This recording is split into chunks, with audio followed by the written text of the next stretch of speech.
মোবাইলটা তুলে নিয়ে দেওয়াল দেখে ইন্টারনেট রয়েছে।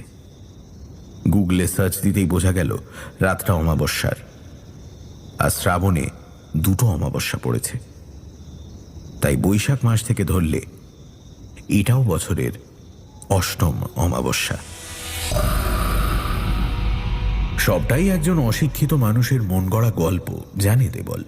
তবুও সবই কেমন যেন মিলে যাচ্ছে দেখে শিরদাঁড়ার কাজটা শিরশির করে উঠল একটু।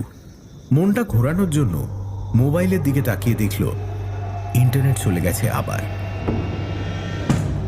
ঠান্ডা নেই তেমন, তবু জানলাগুলো বন্ধই করে দিল।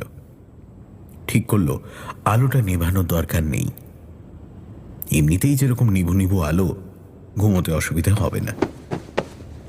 কিন্তু মশারির ভিতর ঢুকে বালিশে মাথা রাখতেই দুবার দপদপ করে নিভে গেল আলোটা। মুহূর্তের মধ্যে জমাট বাঁধা কালো অন্ধকার যেন চারপাশ থেকে চেপে ধরল দেবলকে। সঙ্গে অদ্ভুত কানে তালা ধরা নৈশব্দ। একটা ঝিঁঝির ডাকও কোথাও শোনা যাচ্ছে না। প্রাণপণে চোখ বন্ধ করে ঘুমানোর চেষ্টা করল দেবল। একটু যেন ঝিমুনি এসেও ছিল, কিন্তু হঠাৎ একটা প্রবল অস্বস্তিতে ঘুম ভেঙে গেল।